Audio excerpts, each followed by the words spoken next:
There we go. Look at that. Well, you ready? I Ready? guess. Welcome to Practical Shooting After Dark, guys. We got the nicest guy in shooting, and then, well, I don't know, then another guy. Oh. So, well, Tyler. I mean, Tyler is the nicest guy. Tyler's a super nice guy, He is. but I Scott, like him a that's lot. not you, Oh, stop. right? Oh, shucks. That's true, right?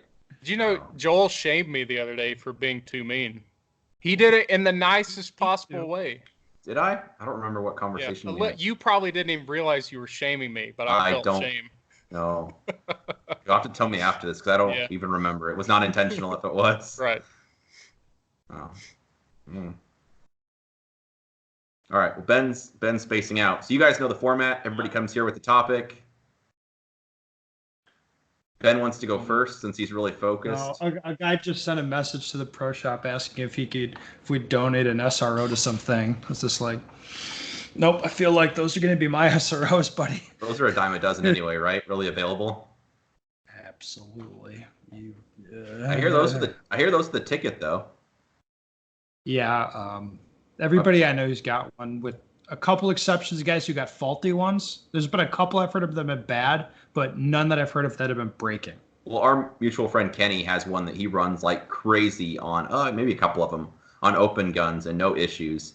I don't know of anybody running one on a Carry Optics gun. Kim. Oh, Kim has one. Okay.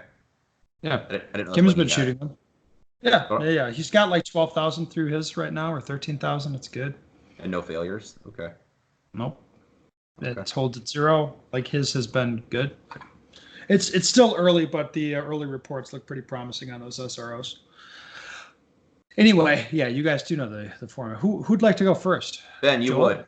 I would like to go first. Ben, you came to us with a topic that you'd like to talk about.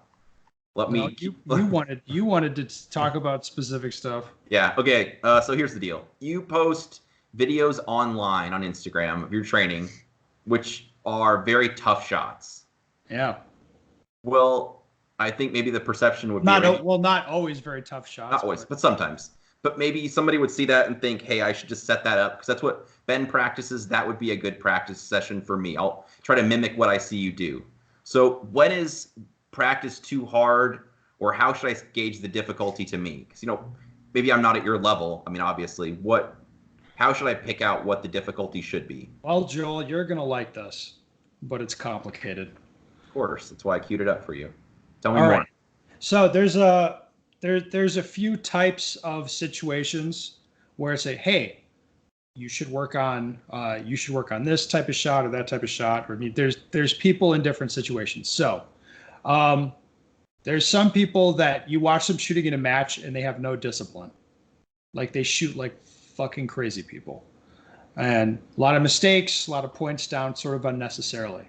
Those people might say, hey, Ben, should I make my training tougher?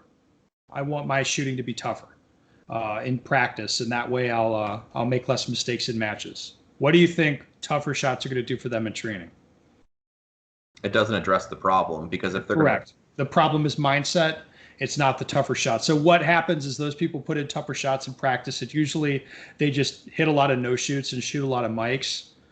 And there's still kind of anything. Yeah, it doesn't, because then they go to a match and it looks a lot easier than their practice, and then they still rush and go crazy. Mm-hmm. So in that situation, tougher shots don't really help. Then another common situation is people have a lot of trouble working between close shots and tough shots. Where they're practicing the changeup between long shots and hard shots.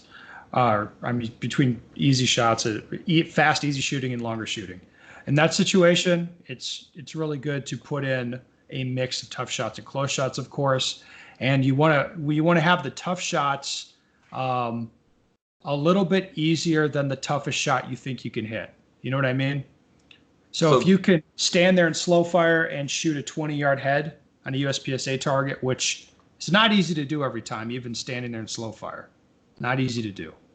So if that's about your max, like that's what you can hit every time, and then you just put the heads at 15 yards. So it's easier than the toughest shot you can make, and then you make it so it's like, no, I'm going to hit that shot every time at speed, mixed in with this close shooting. Okay, well, that's a good drill. That's an interesting exercise. Sometimes I'll have shots so hard that I can't make them every time, and I'm working on learning how to make them. All right, so that might be another thing that I'm doing. What would you say for that? Is it's just a little bit beyond your ability, though, right? It's not like you're putting a head box. I don't make yards. it crazy. No, and I don't make it crazy. And then I might do other things like put a no shoot behind the target I'm shooting at. If it's a reduced size target or a long target or something, I'll put a no shoot behind it to catch bullets that don't hit the target, so I can tell where they're going. But that would be just a little bit over your like max, right? Not a ton. Right. Or what we did when you were up here with Gaston and I was make things like worst case scenario, what you're going to see in a match. That's another thing we might do. But all of those situations are a little bit different, right? I would say, generally speaking, working on tougher shots is a good idea in practice. But you just want to be careful. Hey, what is it that you're trying to do here? You know, what are you working on? What are you trying to learn? What are you trying to get out of this? For sure. And then I would also say a lot of people, this is Nationals prep season for a lot of people. I think Nationals really comes down to accuracy. Like, you're going to go there and shoot as fast as you shoot, and it'll just comes down to who gets the hits, basically, in my estimation. That's fair. Both of you guys have shot Nationals. I think that's fair to say. Yeah. So for all those reasons, that's why you'll see things typically tend towards tougher shots in practice. That makes sense. Boom. So Look at that. You think a lot of guys, when they hear the rule of thumb, make practice or training harder than you'll ever see in a match? Do you think some guys interpret that as, I'm going to go out, set up impossible for me scenarios or close to impossible, and then they shoot a lot of penalties, or they cannot make the challenge and they think they're improving? Is that something you see? I've personally seen that. Yeah, where Yeah, you set up. I was that guy for a while, where I was setting up stuff I could not do, and I was hitting a lot of no shoots and shooting a lot of penalties in practice. This was like, I don't know, 12 years ago. It's a long time ago. And I was like, oh, well, I mean, I'm making it way harder than it's going to be in a match. And then I kind of didn't realize it at the time. And I was thinking, like, I'm not really like, I'm kind of like giving myself that out every time I'm practicing. You know what I mean? So I'm like, okay, Yeah. I fucked that up. I hit that no shoot. And like, well, but they're never going to do that. Like, that's crazy. And then they're thinking like, well, Why do it? why do I have this magic out for, to excuse problems in practice? So that was a mistake, I think. If I had to do over again, I wouldn't do that anymore. Or the other thing I've seen is somebody will set something up that they could not hit with no time limit. And it's, if you couldn't hit it with no time limit, how do you expect to win, to hit the shot under the pressure of even just a drill or training? Yeah, I agree.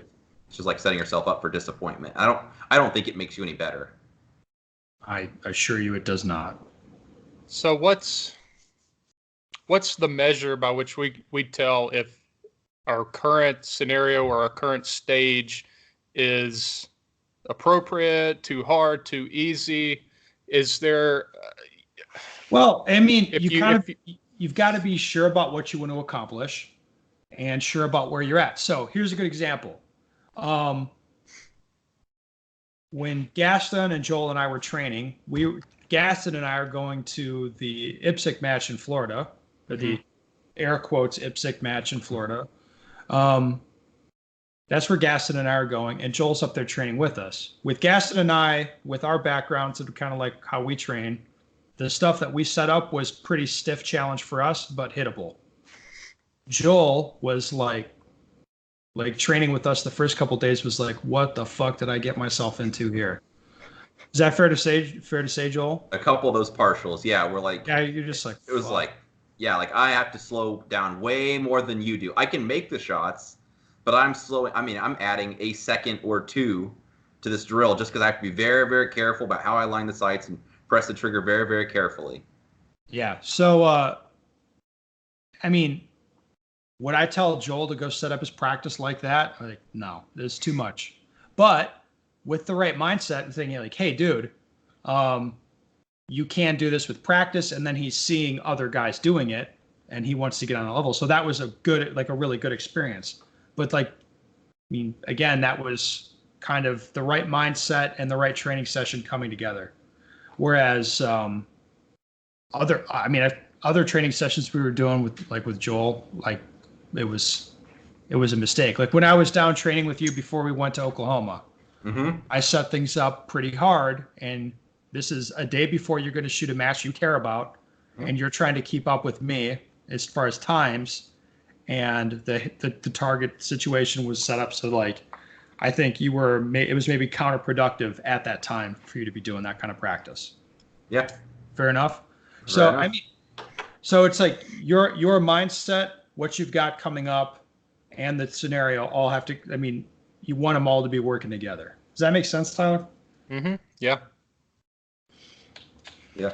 The other thing I do, which some people don't like doing or don't do, is my last couple training sessions before a match that I care about. It'll be, I won't say easy, but I lower the difficulty. So I leave with a good feeling of I own this, I can hit everything. I'm really feeling trained up. But I know people that they want to get their feelings hurt the practice session before a match. And I think that might be personality dependent. It is. I mean, you have to know yourself.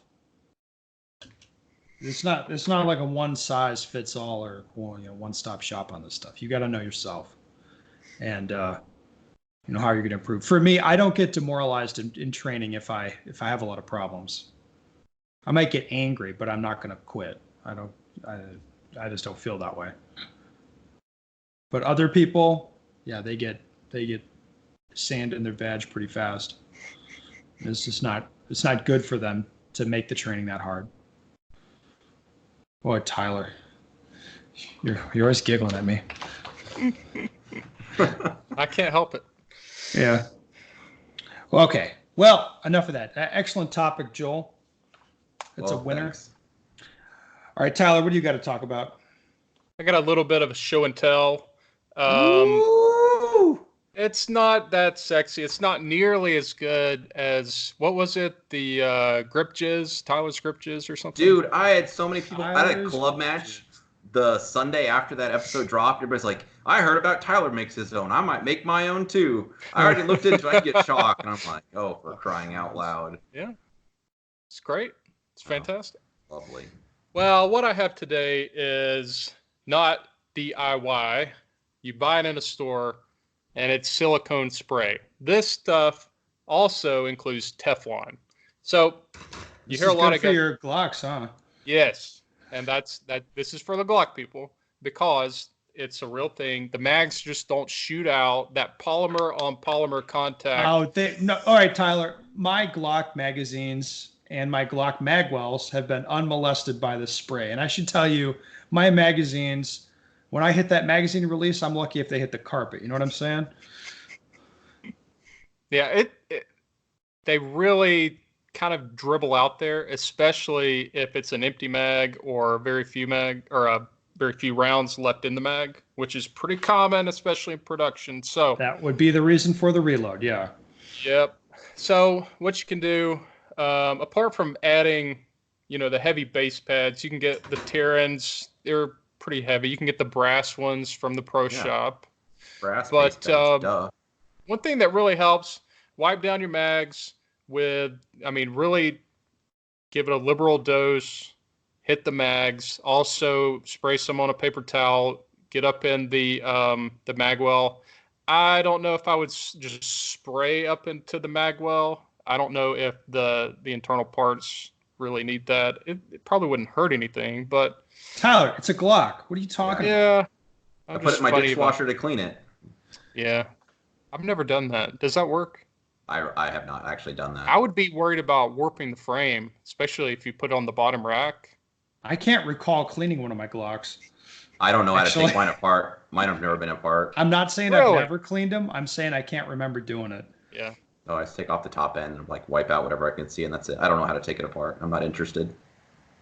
But the bottom line, guys, the mags are never going to shoot out like out of a steel frame gun, or even like an M&P where you have a polymer frame but metal magazines.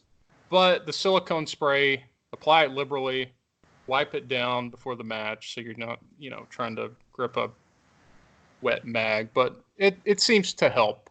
It's workable. Are the mags more slippery then when you draw them out of your pouch? Can you tell a difference? It's a little slicker, yeah. Okay. Yeah. There's no downside to it. And the question people are asking is right now, how often do they need to reapply it then? Is that something you do like once a month before the match? Every 6 months? I do it the night before the match. Okay. Yeah. I lay them all in a row, spray them down, wipe them down, and it's good to go. Okay. Now, the other thing you can do as well for not ejection purposes, but just general good feeding and good behavior from your mags, before majors, a lot of time I'll take them apart, spray down in the mag body, wipe them out with a paper towel just to make sure there's no dirt or grime or dust. There you have it. Awesome. Well, that's actually top tip for me because I have been struggling with my reloads with my Glock shooting because my fucking magazines don't like coming out of there, Tyler. No, they really don't. I hold you personally responsible. One time I thought I would sand out the inside of my magwell. So it's got to help, right? Like it feels like that's going to be counterproductive. No. Right. Well, okay. I later found that to be the case, but I thought I'm going to make some more space in there and then they'll drop out like a breeze. And what it actually does, turns out, when you sandpaper polymer, it creates these little like fingers and little it creates voids for dirt and stuff to get into because it's not as smooth also. Yeah, it's that, but the polymer, it goes from being smooth to very rough and little fine, almost hairs that actually help to grip the mag in. So was that gun a write-off? No, it is a backup gun and a practice gun. How did you try to fix that? Well, I did it with a coarse sandpaper, and then I went very fine because I figure I have 2500 grit paper, and that's going to make it perfect. It works on metal. Why would it not work on polymer? Well, it doesn't work on polymer. So now we know. Now you know. And knowing it's half the battle. You know, the other half is reloading your Glock quickly, which you can't do if you've done the Tyler Turner sandpaper modification. Don't do that. It's really dumb. All right, Joel, what do you got? So I want to talk about being more consistent. So one of my main goals this year has been being more consistent, and I've learned a bit along the way. So through the whole process, the setup has basically stayed the same. So I set something up, shoot it 3 or 4 times, score it in aggregate. The goal is to shoot 4 runs without doing anything stupid. Maybe none of them are home runs, but none of them are embarrassing either. So I'm trying to just work on behaving the way I want to behave in a match. So there were times when I watched my practice videos early on when I was doing this, and I noticed I looked very deliberate, or maybe I was over-aiming. I learned I was making the same errors, but just with a slower time. So an example would be I was aiming on a partial, but I was pressing the trigger the same way. So I would end up with the same hits I was getting, but with a slower time. So I was accomplishing nothing. I remember one practice session, I had so much follow through, and I learned this from watching the videos, that I was confirming the sights after they had already returned to the target, and I was just like so paranoid I was going to have a miss. So it's like I just sit on the sight picture, even though the shot was gone, it was time to move on. So I was basically adding time and not accomplishing anything. So it was just ridiculous. So I think for me personally, my perception of time was part of the problem. I felt like things were taking forever when the time was pretty okay. So the way I worked on it was I would shoot a scenario 3-4 times. I'd push a little bit, and then I'd score every one of them and hit factor scoring. So I made a list, not an aggregate, like 1, 2, 3, 4. Then I would shoot it comfortably afterwards for that same 3 or 4 runs, and I would compare the times and the hits between the two groups. So for the pushing one, maybe if I knocked one out of the park, it didn't really matter because the bad run I had hurt me so much that like there was no net gain. So that's one part of it. I understood I needed to stop pushing, but now how do I do that when I want to go fast? Because I can shoot pretty quick. So I got to where I was okay on my own with no pressure, but I'd still go crazy under pressure when someone was watching me. So I had a lot of help with that from training with other people. So if I'm training with a high-level guy, I have to fight the urge to push to maybe, I would say, show them what I can do, like in air quotes, or try to impress them. So yeah, you know? remember we were training together and you're like, Ben, I was trying to impress you. What? Yeah, exactly. Or I'm thinking of a drill we're at class where I'm like, it's short, fast range shooting. I'm like, I can shoot this stuff very fast. I'm going to show Ben what I've got. And it's like, that's not really the right level to do it. So, training with Ben and Gaston was extremely helpful. Both of them are literally standing there watching me shoot, and I did not want to look stupid. So, or maybe it's somebody that can't match my time, but they know if a run's good or bad, and they're not dumb. So I don't want to look. You know what's funny, Joel, is like, have you ever seen me get upset with you, get upset with how bad you are, or get blown out of the water? I'm like, oh my God, it's so good. I tend to be pretty even keel either way, my man. Yep. I would agree. So anyway, if it's somebody under my ability, they can't do what I can do, but they know what it should look like. I don't want to look dumb in front of them either. So in either situation, they see everything I do. I don't get do-overs, mulligans. I can't pretend like that's something that didn't happen. So literally when I'm training with someone else, from setup to tear down, literally everything counts. So after I bought into that intellectually, I tested it in practice. It started just happening more in matches. And I'll be honest and state it has not been easy for me at all because I'll always want to hammer targets and I'll always want to go fast. That's just how I'm wired. So it's not just a switch I can flip when I want. But this process has taken a lot of effort, and I feel like I've seen a difference in my shooting. I'm not big on self-promotion at all, but my last 2 majors were both penalty-free, which that's like a first. Yeah, well, especially Iowa is not a low difficulty match. There was one-handed shooting, which is something that I'm not strong at by any means. But to shoot that in Area 3 both, which in Area 3 I had a few too many deltas, but still, to shoot 2 matches penalty-free, for me is quite a big deal. But still, had you shot a penalty-free major? I'd have to look. I don't know. Back in your turtle days, maybe. In my turtle days, it would have been, but recently, no, I don't think so. So for me, that was I'm not big on self-promotion, but that was a pretty big deal to me. And then it wasn't a fluke to do it at 2 matches and still be relatively, decent in the standings. I wasn't just taking all day. So no. You don't have to be big on self-promotion. That's why you have a fan club. Oh, crying out loud. We do the job for you. So dude, you just relax and be yourself. Have I told you about the new shirts that are coming to the pro shop? No. So the Run DMC shirt? Yes. It's the red box. Yes. Yeah. And the ones that are coming are Run GMJP. So isn't that fantastic? Yeah, Ben sent me the caps for that, for a conversation between him and Tim, and I kind of half hoped it was joking, but I didn't. It was not a joke. Tim wanted a Run DMC shirt for you, and he came up with some ideas that were dumb. And I was like, no, just make it Run GMJP. People will figure the reference and they'll like it. It's going to be amazing, Joel. I love Great. this so the much. first time you see somebody with one of those shirts out in the wild, oh, you're going to love it. Yeah, I'd say my friends will go to no length to troll me, but I don't even care about how you feel about it. We're just trying to make money selling shirts. What are you talking about? Well, perfect. Do Joel's royalties come in the form of store credit? Is that how that works? Brass shoots and paster guns? Yeah, I think if he sells 1,000 brass shoots, he gets a free paster gun. There you go.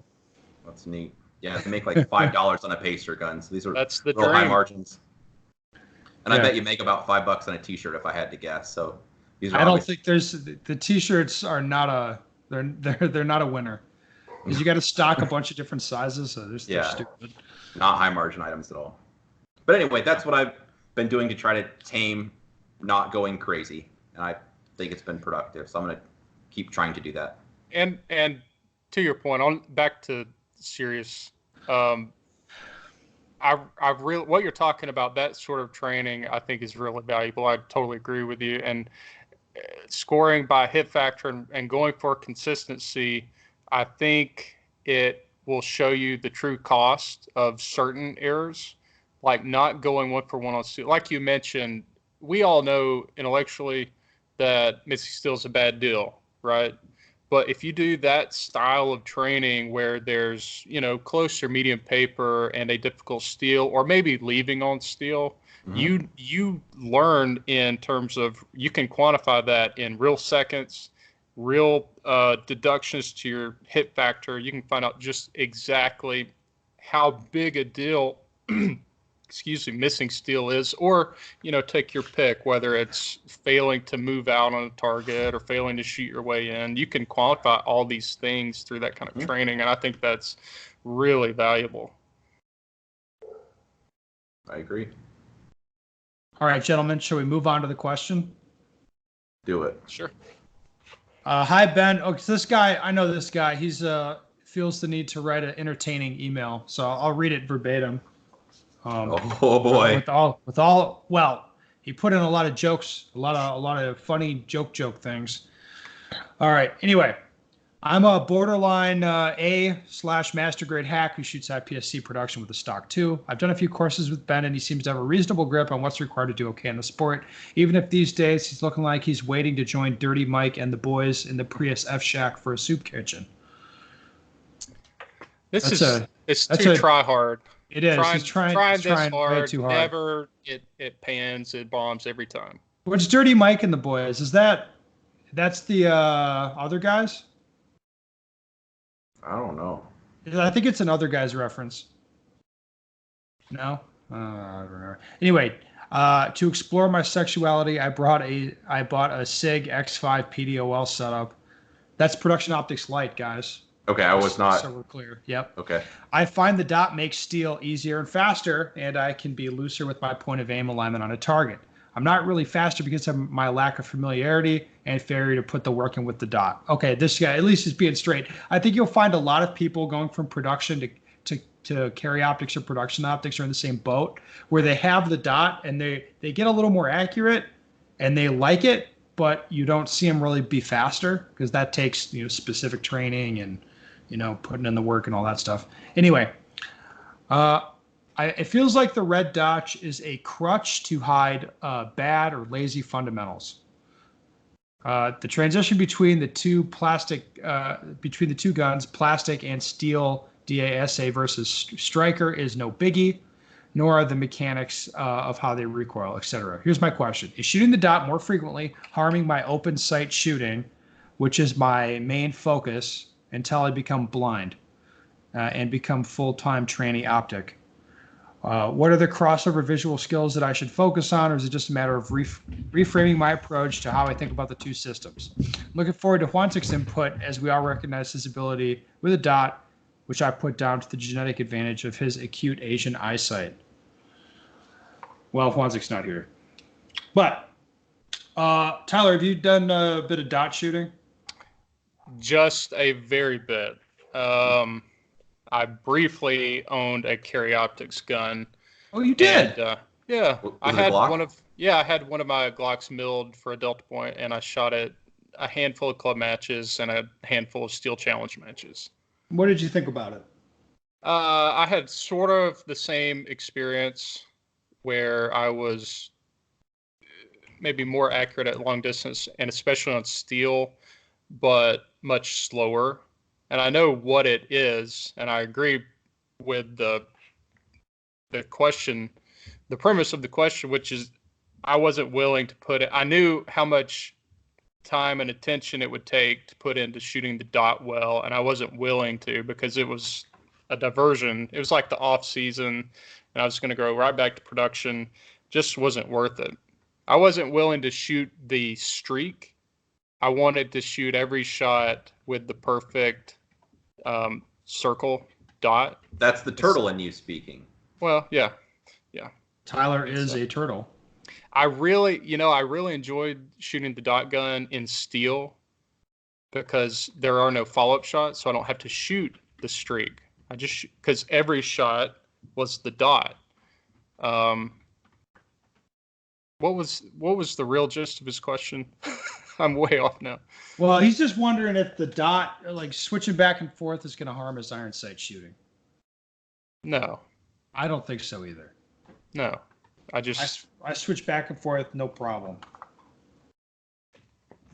But yeah, it's going to take effort, and it's a whole new sighting system, and you're going to have to learn how to shoot the streak and how recoil affects it, and what you can get away with, just as you do with irons. Yeah, It's just going to take some work. A couple of my good friends have open guns, and I shoot my friend Nick, the GMJP, whatever mastermind. He has an open gun. I've messed with a bit. That was his. That doing? that was Nick and Gerald, by the way. Oh, It was mainly Nick, and then Gerald, of course, was good at fueling the fire. well, there's a lot of bullying there. Such great friends. Sure. Yeah. So anyway, I've messed with his open gun a bit. Even like when he thinks he has it zeroed, oh, let me just try. Let me see if I get the same zero. And trying to even just like shoot a group, the dot dancing around so much, like I wouldn't want to make light of people that have a nervous system disorder, but I felt like I had something like that. You felt like you had Parkinson's? So yeah, pretty much. Was that funny, Joel? Why are you laughing? It was not funny. Tyler was the one laughing. Why are you smiling, man? What the fuck? I'm smiling because I'm happy, Ben. I enjoy talking to you. We're such great friends. My dad has Parkinson's. He does not. No, he does not. I've met your dad. I like him a lot, actually. Well, you like everyone. Your mom's super nice too. Okay. Anyway, what? Your mom's a good cook. She actually is. Yeah. You were phenomenal. Highly recommend. Okay. Anyway, back to shooting. Talking about my mom's cooking, you weirdo. What's going on? Yeah, Tyler, this isn't funny. Insulting Parkinson's patients. The dot dancing around I found to be really frustrating because I could not make it stop. I didn't realize how much I was shaking, even though I thought I was holding the gun still. The dot dancing all over when I was trying to shoot, which I could still shoot a group.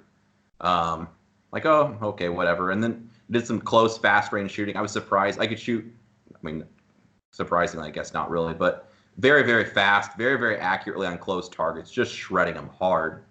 But yeah, with the dot, like with his open gun, anything out to 10 yards, I was amazed, and I wasn't even getting on the trigger too soon or anything. It was just, I was impressed with myself for not just picking it up and trying it. But I don't feel like any of that transferred over to iron sights. I don't think it made me any better or worse. My intuition or my gut feeling is just that it would be a distraction, that it wouldn't hurt or help. But I'd still be shooting, so I'd still be maybe learning indexing the gun or recoil control or working on my grip or that kind of stuff. But I don't think it would make me shoot irons better. I don't think it's bad for this guy to cross train. He's pretty squared away shooting, and shooting a dot, I don't think it'll be a problem. And I mean, well, like what Juancic will do is shoot Carry Optics Nationals here. That's coming up soon for us. What do you call it, Joel? The time warp? We're in a time warp right now, recording this long before Carry Optics Nationals, but it'll probably drop after that or something.